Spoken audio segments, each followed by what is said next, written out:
Vendre sur les marchés est un métier à part entière dont personne n'en parle vraiment, jusqu'à aujourd'hui. Voyons voir ce qui se cache derrière les sourires des marchands ambulants. Découvrez l'envers du décor.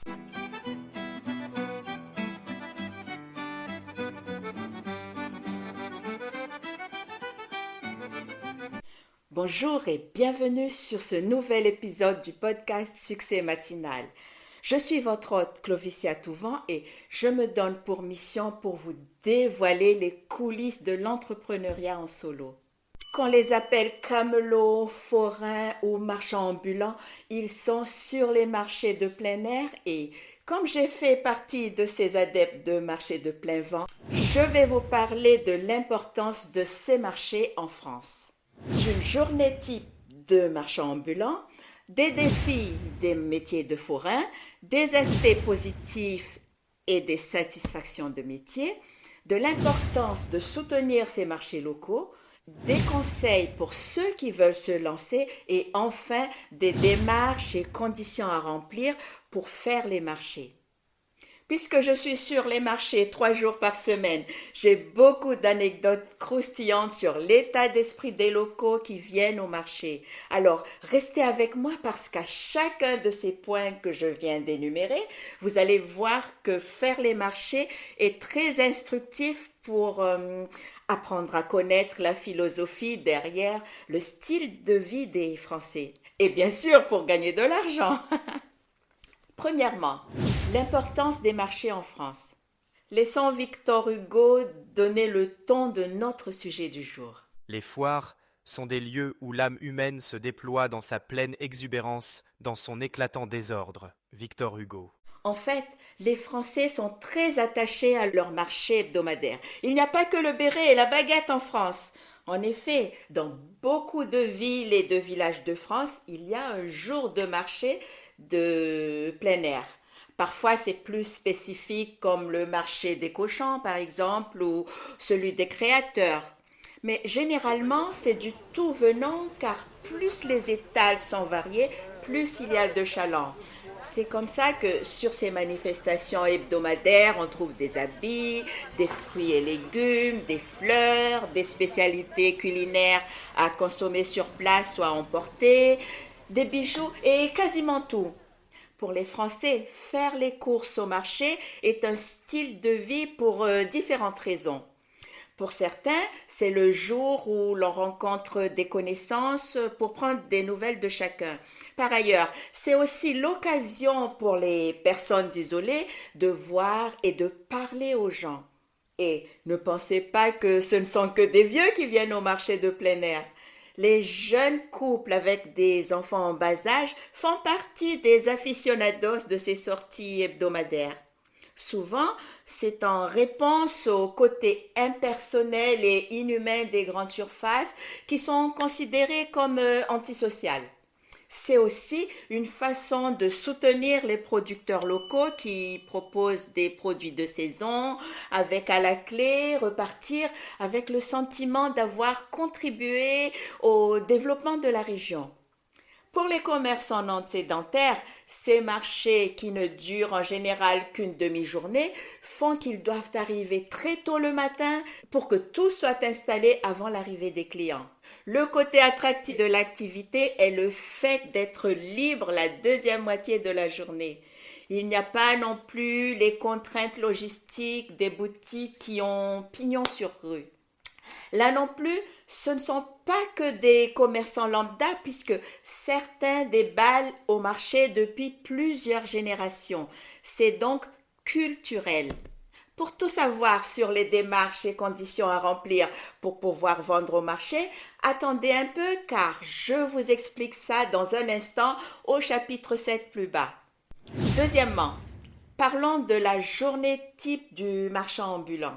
La vie est comme une foire. On s'y amuse, on s'y perd, mais on repart toujours enrichi d'histoire. Proverbe populaire. En préambule, je veux dire qu'il n'est pas donné à tout le monde de faire les marchés parce que c'est assez physique et rythmé. Comme il faut être déjà installé avant l'arrivée des chalands, il faut se lever très tôt pour être au marché à temps pour déballer la marchandise.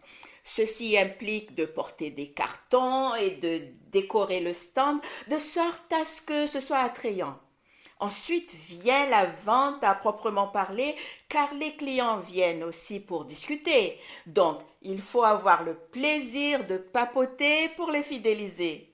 Et oui, la convivialité doit être la signature de votre stand pour attirer les clients. À 1 heure de l'après-midi vient le moment de remballer en laissant la place nette, puis, même scénario, charger le camion et refaire le trajet en sens inverse.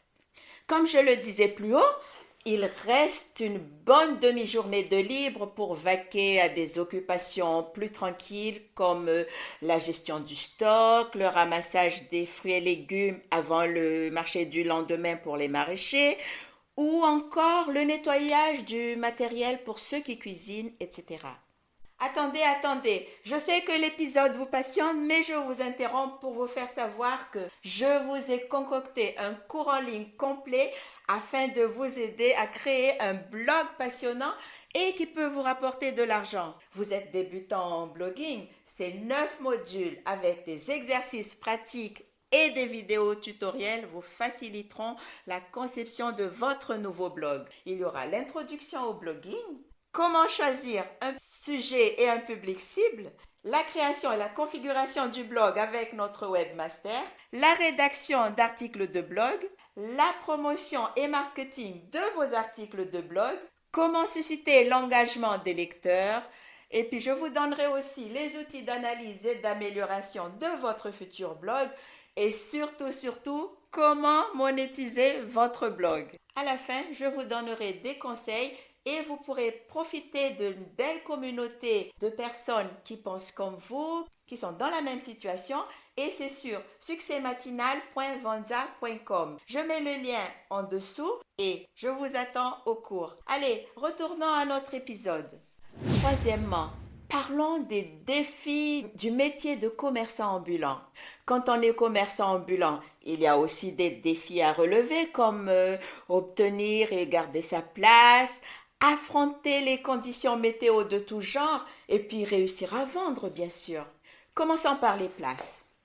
Il ne suffit pas de simplement aller au marché et s'installer où on veut.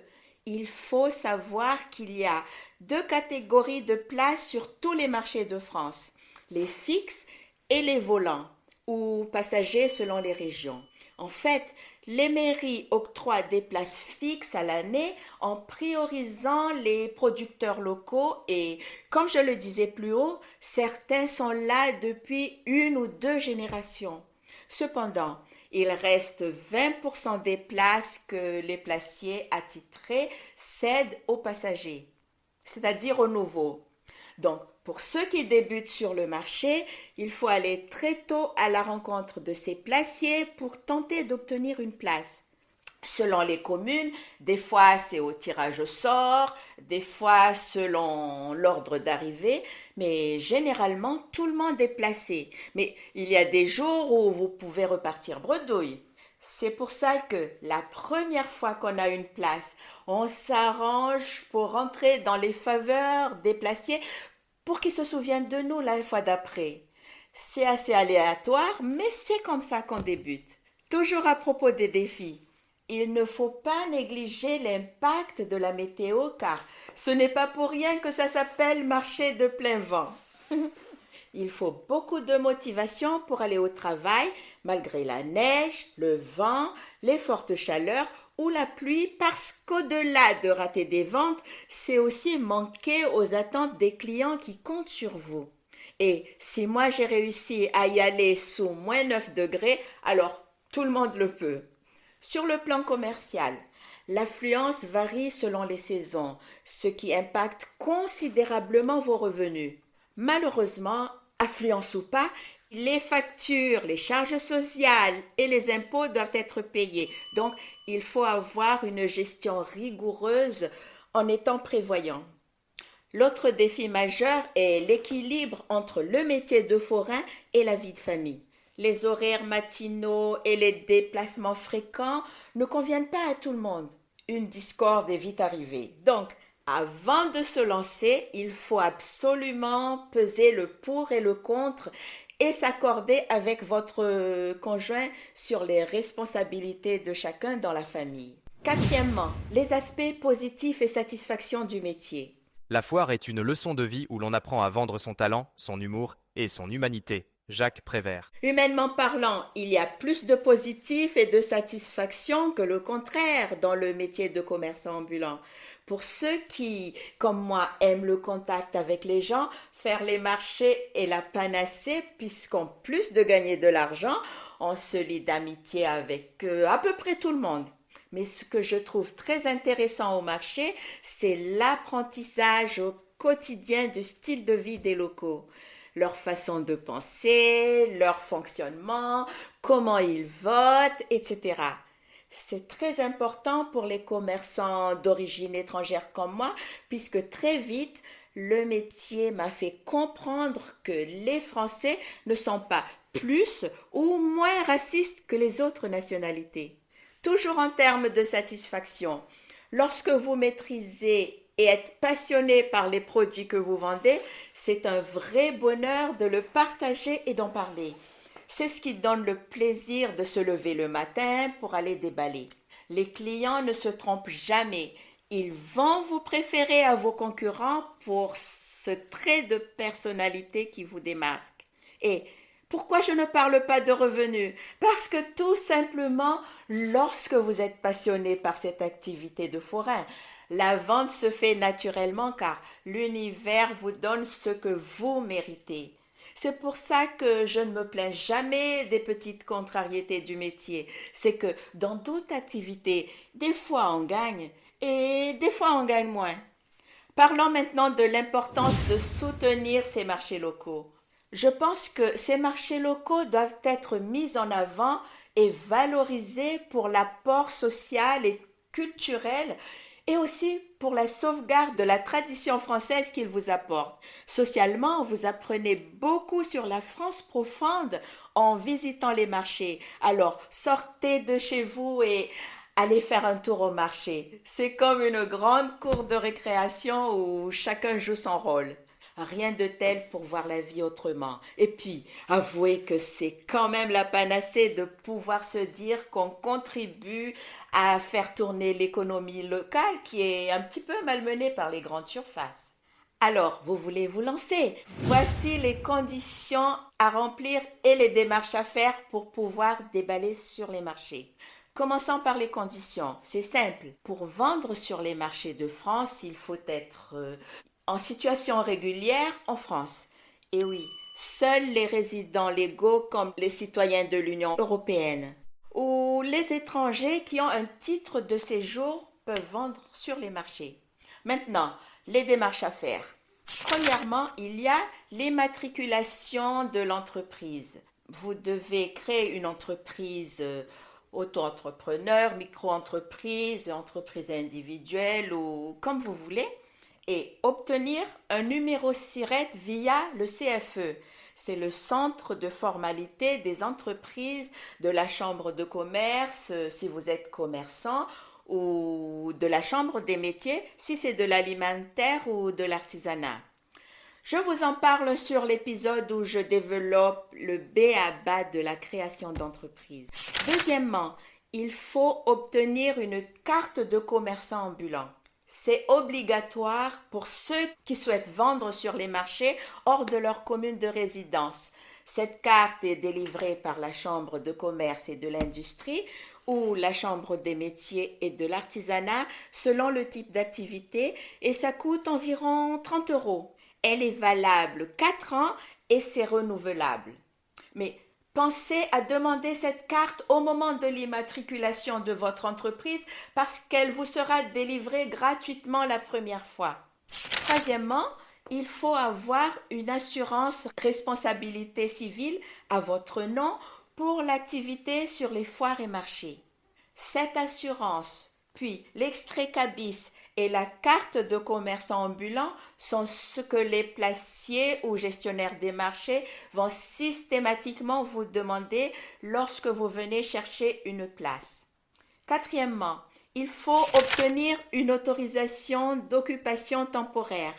Quand le placier vous a octroyé une place, il vous délivre cette autorisation temporaire.